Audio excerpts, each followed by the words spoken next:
Olá, alunos, tudo bem? Hoje a gente vai ter então a aula do oitavo ano de História, né? E a gente vai estar falando sobre as, capítulo 7, tá?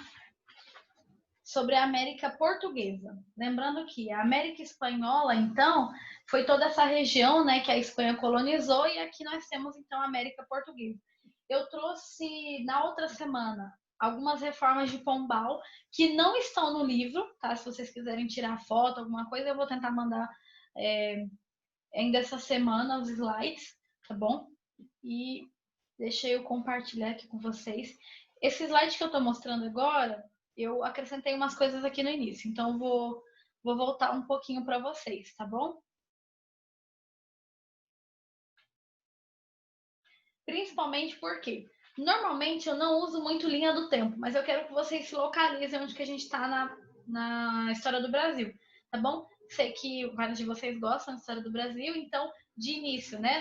Eu trouxe uma linha do tempo que acho que é colorida, bem fácil de entender. Nós temos o período das grandes navegações, então, né, quando Portugal vai se lançar ao mar em busca de novos territórios, certo? Aqui.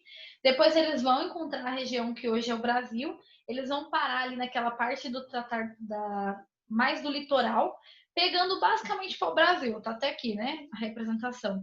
E os primeiros 30 anos não é de colonização, tá? Até vem algumas pessoas para cá, mas não são muitas.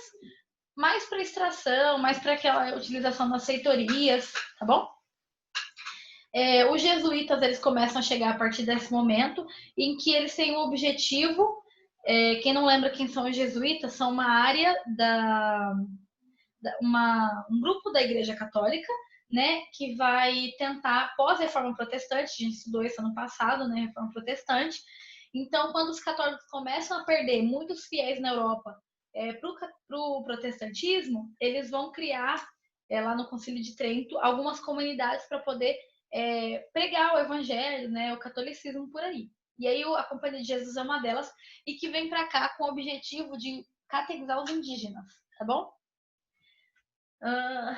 E por meio disso também eles cuidavam da educação, tanto de a primeira gramática que teve no nosso país, eles começaram a escrever algumas coisas em português, ensinar os indígenas a falar português, tá bom?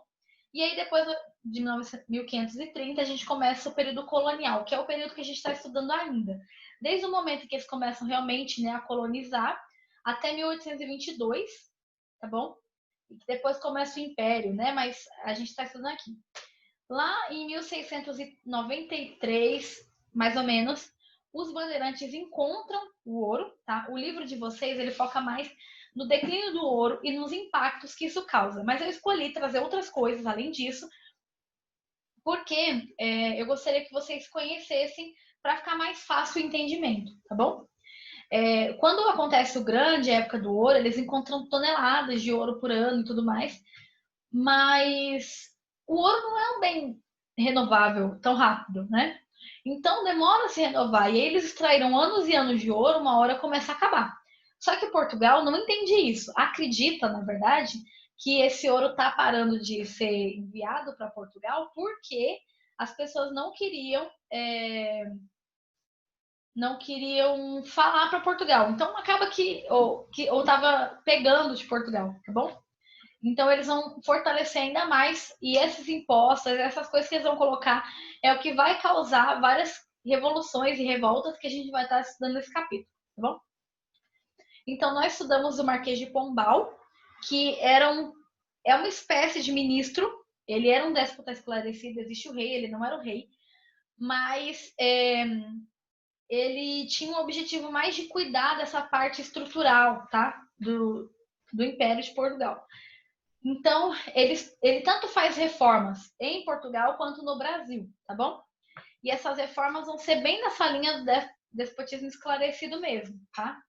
Quem não lembra, né? Era um déspota esclarecido, a gente estudou desde o início do ano, eram pessoas ligadas à nobreza, né? Ou reis iluministas, reis absolutistas com ideias iluministas, né?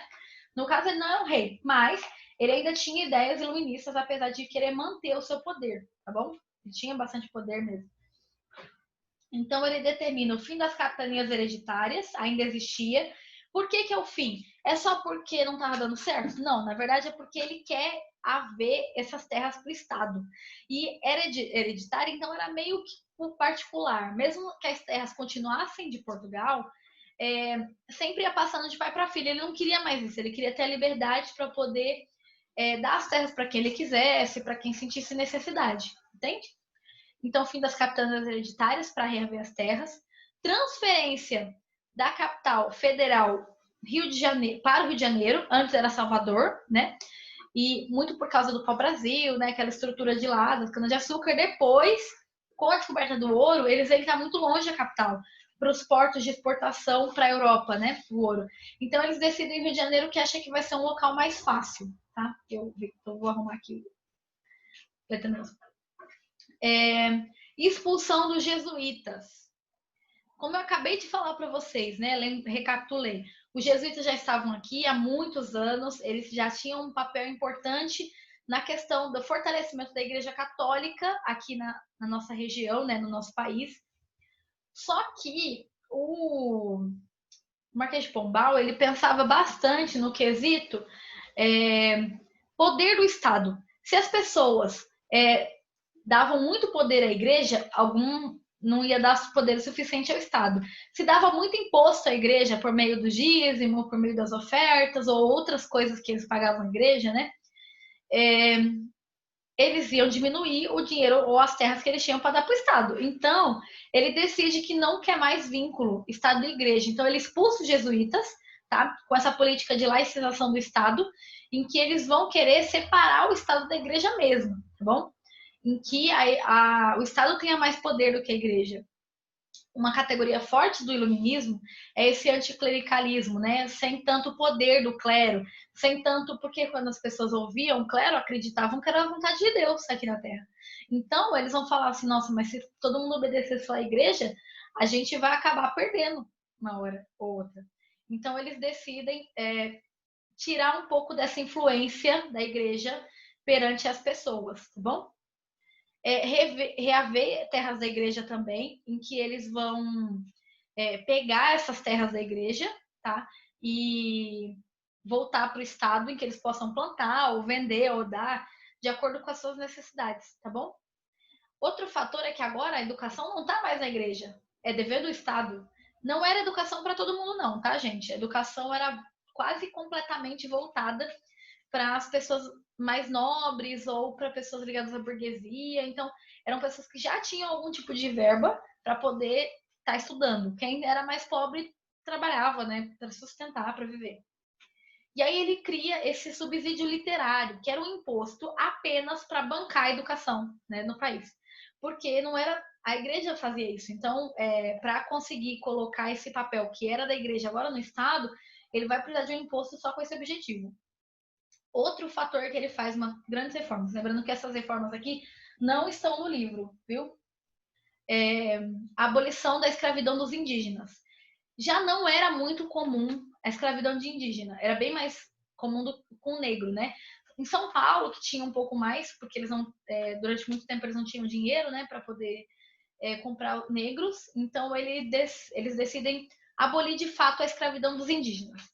Só porque ele é bonzinho? Não. Primeiramente, a questão da escravidão indígena gerava muito mais, da africana gerava muito mais lucro do que a indígena. Então, não compensava para eles ter escravos indígenas, tá? Porque na questão do negro era todo um comércio, né? Rotas comerciais, então tinha os navios, trocava por produtos, como se fosse alimento, animal mesmo. No caso do indígena, eles acreditavam que uma hora o indígena ia se integrar ao português, tá bom? E esse processo de integração ia ser gradual, até que o português é que sobressaísse, e não o indígena, já que eles achavam que a cultura indígena era atrasada. Então, que eles iam sumir. Isso é uma linha bem indigenista, que não é pessoas a favor de indígenas necessariamente. Na verdade, são linhas de que acreditam que os indígenas, uma hora, vão se enfraquecer tanto que vão sumir, ou alguma coisa assim, tá?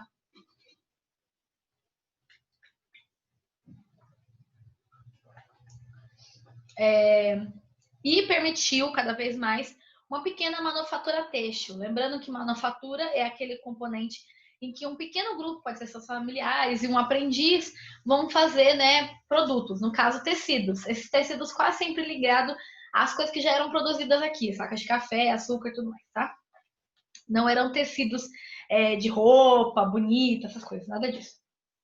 E aí nós vamos ter um tratado, que é o Tratado de Panos e Vinhos, tratado também conhecido como Panos e Vinhos, mas o nome do tratado é Tratado de Methuen, em que Portugal e a Inglaterra fazem um acordo em que Portugal vende vinho e a Inglaterra tecido. Vinho parece ser um pouco mais caro, né? Mas as pessoas usam muito mais roupa e tecido do que tomam vinho. Então, a ideia era que eles iam fazer esse acordo, né, em que a Inglaterra ia comprar vinho português, não ia produzir, e Portugal não ia produzir tecido, porque ele comprava da Inglaterra, que já era um país industrializado. Lembra que a gente estudou logo no início do ano Revolução Industrial na Inglaterra, e que era têxtil. Então, é muito mais fácil e vai sair muito mais barato esses tecidos ingleses, porque eles são de uma industrialização, né? Então sai mais barato, sai mais rápido do que os de Portugal, que era a manufatura, né? Muito mais devagar. Um outro quesito é que eles proibiram o desenvolvimento industrial de Portugal, a Inglaterra, né? Então, o que causou com que Portugal ficasse estagnada economicamente, não pudesse se desenvolver. Quase tudo que eles compravam era inglês, tá? Porque a Inglaterra foi produzindo, né, as revoluções industriais, e aí eles tinham muitos produtos e eles iam começando a vender. Isso vai ter um impacto forte na gente mais para frente, porque muita coisa que a gente usa hoje, por exemplo, tomar chá, muito é porque a gente foi já culturado pela Inglaterra para que chá fosse uma coisa boa de se tomar, entendeu? Eu pessoalmente amo chá, mas enfim, ainda bem nesse ponto, o resto não. Para pagar as dívidas, porque eles criavam uma grande dependência, não tinha como pagar produto industrializado com vinho. Sai muito mais. A balança comercial não era favorável para Portugal, mas sim para a Inglaterra. E aí eles começam a cobrar cada vez mais o nosso ouro para que eles tivessem receita, para que assim eles pagassem essas dívidas externas com a Inglaterra, tá bom? Parte do ouro que ficava no Brasil era pequena e aquela destinada a Portugal não permanecia lá. Portanto, quem mais se beneficiou com o ouro brasileiro foi a Inglaterra. Se vocês, às vezes as pessoas ficam fazendo meme, né, brincadeira na internet, falando sobre Portugal tá com o nosso ouro, não sei o que, na verdade, praticamente nada. A Inglaterra é que tá com o nosso ouro, tá? Então, aí entrando mais na parte do livro, eu falei um pouco sobre a página 23. Aqui nós estamos na página 24, tá bom? A descoberta do ouro, então, aconteceu lá no final do século XVII, né? 1690 e poucos. Foi um drástico aumento populacional, tá bom? Por quê? Primeiramente, que eles não acharam ouro por muito tempo. Então, eles não achavam que ia ter isso. As pessoas que estavam colonos aqui, eles praticamente viviam plantando, né? Cuidando de plantação, extração, mais isso, extrativismo e plantação, né? Cana-de-açúcar, depois o café. O café mais forte depois do ouro, mas já existiu um pouco. E aí cana-de-açúcar era bem forte ainda. E comércio de escravo, né? Só que quando eles encontrou ouro em Minas Gerais, não é à toa que tem esse nome, né? A maioria da população vai tentar ir para lá, para essa região, tá? E os europeus, quando sabem também que agora tem ouro no Brasil, igual tinha na Espanha, né?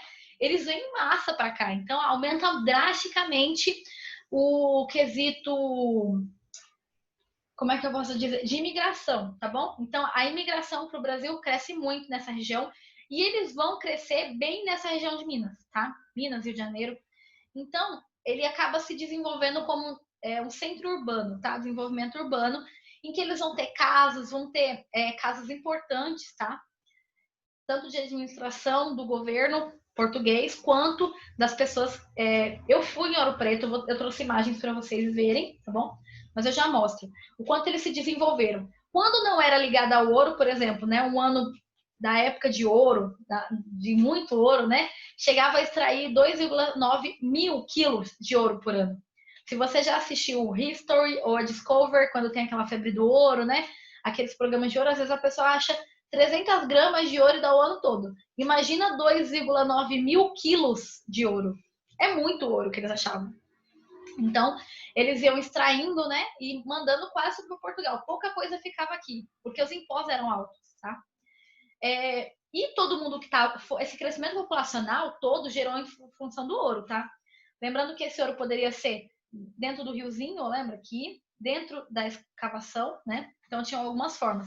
E, por exemplo, aqui, né, na região do Antigo Mato Grosso, em Cuiabá, eles chegaram... Foi um pouco depois, eles chegaram a... Quando eles chegaram na região, eles tropeçavam em ouro, de tanto ouro que tinha. Tanto que, por isso é que dizem que Cuiabá hoje em dia é meio uma cumbuquinha, porque foram 100 anos de escavação para extrair ouro de lá. Então foram muitos anos, né? Teve drásticos impactos ambientais também. Além do ouro, dá para viver de ouro? Não dá, precisa de mercadoria. Então vai surgir também um comércio muito forte nessas regiões, principalmente o comércio de tropeiro, em que eles vão levar carne como charque, né, mercadorias de couro, mercadorias de roupa, alimento, né, para que essas pessoas que estavam no extrativismo, né, de ouro mineral conseguissem ter também como se vestir, roupa, comida, né, que eles não estavam voltados nem um pouco para isso. Então cresceu bastante. Se a região de Minas estava totalmente voltada para o ouro, e as outras regiões?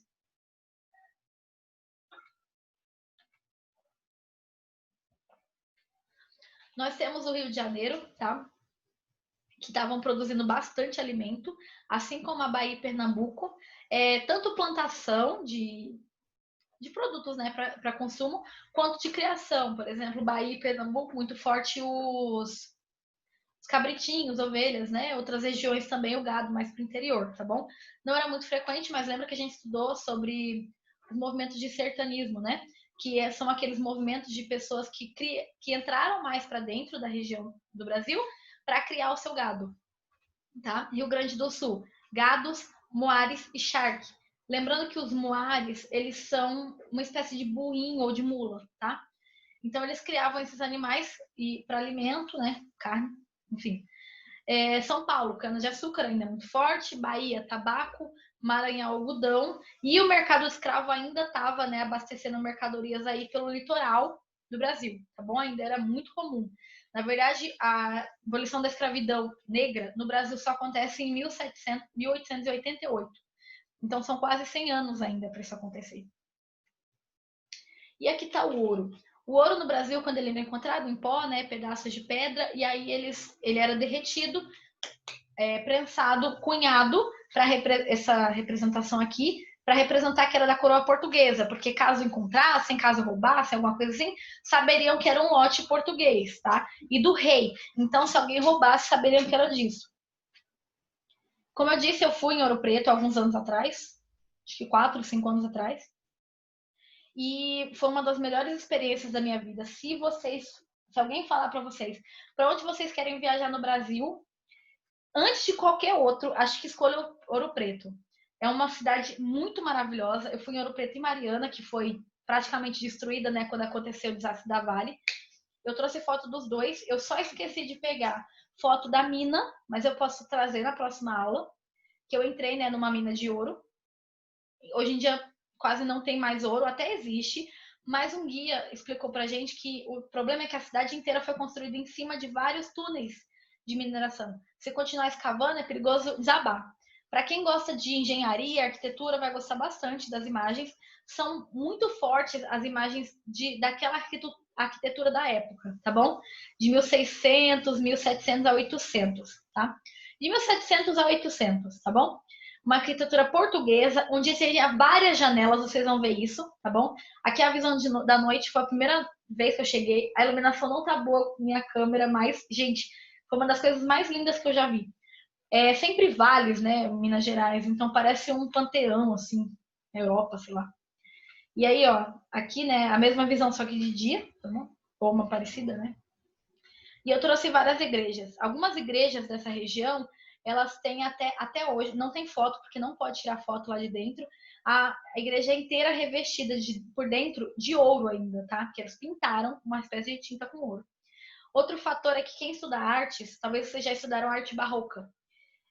A arte barroca era bem forte nessa região, na verdade a arte barroca brasileira surgiu praticamente aqui, com o Aleijadinho e outras representações. Arte barroca sempre com uma cor escura e voltada para a religião, tá? Então, quase sempre vão ser imagens de santos, imagem de Maria. Aleijadinho, por exemplo, criou, né, esculturas, tamanho real, dos apóstolos. Eu não cheguei a ver, porque acho que não tá em Ouro Preto, acho que tá em outra região, porque eu vi bastante coisa, não encontrei lá. Eu fui até a casa dele, só que eu não tenho foto. Não sei porquê, eu acho que eu esqueci a câmera no dia. Teve uns 2 dias que eu esqueci a câmera. Então, tem essa igreja, né? Uma parte mais perto, para vocês poderem ver. Algumas representações religiosas, né? Sempre igrejas grandes, muitas igrejas, tá? Por causa do catolicismo forte. Aqui, no cantinho, é que eu não coloquei a foto, mas é a frente daquela igreja, e ali eles têm uma feirinha que vende vários artigos de pedra, tá? Eu trouxe uma aqui, para vocês verem, que eu trouxe de Ouro Preto. Ui, é tipo um porta-trequinho, Ouro Preto. E tudo com essa pedra aqui é muito frequente lá, então eles fazem várias coisas com essa pedra. Tanto que para minhas amigas eu comprei caixa de joia, para o meu irmão eu comprei um tabuleiro de xadrez? Acho que foi de xadrez. Ou de dominó. Tudo com peças de pedra. Bem legal. E aí vocês podem ver aqui a arquitetura, olha. Primeiramente, a rua é de paralelepípedo, não mudaram isso. Várias ruas não cabem carro, porque não foi com esse objetivo. Eles tentaram, quando vocês forem ver nas fotos, tentaram manter, né, a arquitetura do jeito que era. Eles não modificaram. Hoje em dia são casas, muitas repúblicas, porque eles têm uma cidade bem histórica e de universitário, então tem muita república. Todo mundo na cidade sabe sobre ela. Uma coisa que eu achei muito interessante sobre isso é que às vezes a gente ignora, né? Sempre acha que a história do outro é mais interessante. Lá não. Parei no ônibus para conversar, as pessoas conhecem a sua história, valorizam isso. O mineiro tem muito disso, né? De valorizar a história de Minas, a sua cultura, a forma de cozinhar, a forma de manter, né, a sua cultura. Pode ver, sempre casas com várias janelas, sempre uma igreja, quase toda rua tem igreja, tá? Essa igreja aqui, se eu não me engano, era a que tem muito ouro por dentro, tá?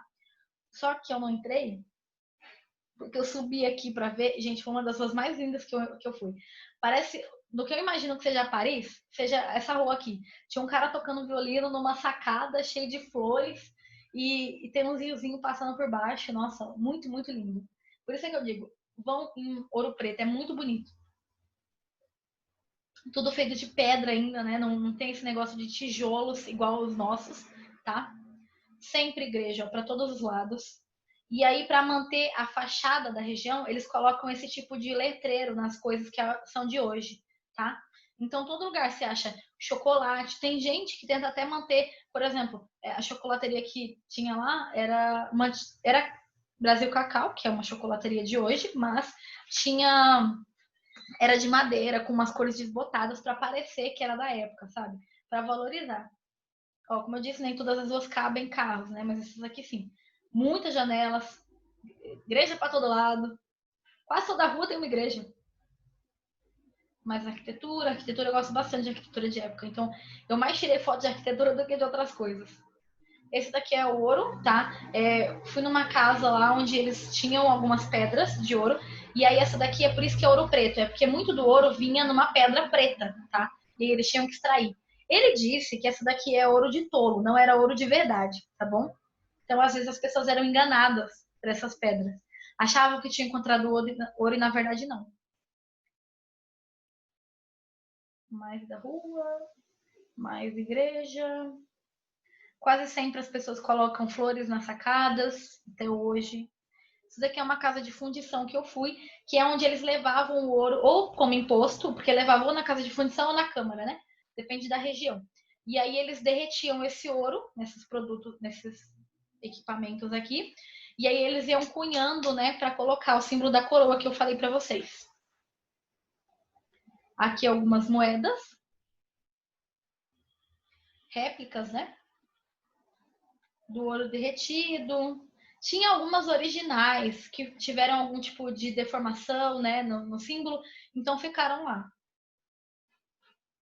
Isso daqui é o centro da cidade, né? É a praça principal. Ela é bem, bem grande. Nem parece aqui tão grande na foto, mas Pensa que na Universal do lado da igreja, da escola, sem aquele prédio, quase o dobro. Meu, é muito, muito grande. E aí, quando vocês sabem, por exemplo, que teve o Tiradentes, né, que morreu enforcado por causa da Inconfidência Mineira, que a gente já está nesse capítulo, foi nesse local aqui. Eles criaram um obelisco no meio, onde ele foi enforcado, tá bom? E aqui atrás é a casa de um poeta, muito linda, tem poemas lindos. Eu comprei um livro dele, eu vou achar, é porque eu tô de mudança, e aí alguns livros já foram, mas eu vou procurar o livro dele e aí eu tento mandar para vocês um poema muito lindo. Mais ruas, né? Como eu disse, sempre de madeira ou pedra. Muito forte a valorização da cultura deles. Aqui é Mariana, tá? Eu não sei o que sobrou porque eu fui antes. Eu já passei em Minas depois, mas a gente não parou para poder ver os locais, os pontos turísticos. Então, quando eu estava indo para Bahia no ano passado. Mas aqui é uma igreja toda de pedra, tá? Mas é tipo uma pedra única praticamente. É muito lindo. Eu não consegui chegar mais perto porque a gente ia em outros lugares, mas eu consegui tirar uma foto. Eu queria mostrar para vocês. E aqui é a Câmara Municipal de Mariana, desde aquela época. E aí é quase um quadrado. Isso aqui é muito interessante. Parece um pátio e que as casas são muito grandes, porque é a Câmara Municipal, aqui é uma igreja, aqui é outra igreja, e aqui começam as casinhas, né, das pessoas, tá? E tudo grande, então parece um pátio, só que compridão. Aí a Câmara Municipal, né, isso daqui é um pelourinho, foi mais usado na região do Nordeste, mas aqui também tinha, então amarrava o negro aqui, olha, nesse ferro para chicotear muitas vezes, né? Bem na Praça Central. Eu acho que era de madeira, eu não sei, não consegui descobrir há quanto tempo tá esse obelisco aqui do Pelourinho, né? Aqui é dentro da Câmara Municipal, a igreja de um dos lados que eu falei. Para vocês terem uma noção, minha amiga passou na frente, ela seria esse primeiro quadradinho aqui verde, tá? O resto tudo que é muito, muito comprido. E aí eu vou parar por aqui, mas para vocês saberem, né, o início das revoltas coloniais. O governo impedindo a modernização da colônia, eles não permitiam para que não se libertasse, como foi, por exemplo, os Estados Unidos, né? Que desde o início da colonização, eles já tinham o objetivo de criar algumas indústrias, né, de fortalecer a liderança interna. Aqui não era o objetivo deles, tá? Então eles vão tentar só fazer a gente ser bem independente da metrópole e para manter os laços que a gente tinha, metrópole e colônia. Impede a modernização, mantém a escravidão do negro, não deixa implantar universidades, proíbe a imprensa, produção e distribuição de livros e indústrias. Por que tudo isso? Para que as ideias iluministas de liberdade não chegassem à nossa colônia, como foi nos Estados Unidos e Haiti, tá bom? Política e aperto fiscal, para que aumentassem os impostos e gerassem mais receita para Portugal, fazendo assim com que eles tenham a possibilidade de desenvolver ou para comprar mais produtos ingleses, que a gente estava falando até então, certo? Então era muito frequente, né, esse tipo de proibição, porque eles não queriam que a nossa colônia, de alguma forma, a colônia, né, se desvencilhasse da metrópole. Por mais que existiram as revoluções pombalinas, não foi o que eles queriam que a gente ganhasse liberdade, não era esse o objetivo. Era apenas que mantivesse ainda mais a estrutura e o governo português. Vocês vão ver, por exemplo, que eles vão aumentar os impostos. A gente está falando da página 24, tá? Eu não finalizei ela. Cheguei mais ou menos na metade, mas aí na próxima aula eu finalizo, tá bom? E aí a gente consegue falar das revoltas. 24, 26... Não, eu tô na 26, desculpa. Falei as 24, sim. E aí vocês vão ver vários movimentos de revoltas que vão surgindo porque eles não querem ter que pagar imposto. Porque cada vez mais aumentando o imposto, toda vez que diminui o ouro no Brasil, né? A produção de ouro no Brasil, Portugal acha que está sendo roubado, então eles aumentam o imposto. E aí eles vão criar medidas para garantir, segurar esse ouro ou essa manutenção do ouro cada vez mais elevado, que a gente não tinha como produzir. Mas basicamente é isso, gente. Eu regravei essa aula, porque na verdade, quando a gente gravou, deu erro na minha gravação, então estou regravando. Muito obrigada, viu? Até mais. Na semana que vem a gente fala sobre as insatisfações, né, dos movimentos contra esse constante cobrança, né? Vão ter esses movimentos aqui, esses levantes, em várias regiões, tá? E a gente vai focar em duas que são a Revolução, a Insurreição Mineira, né? Conjuração Mineira e a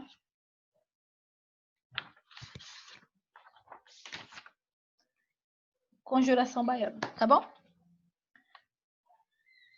Até mais!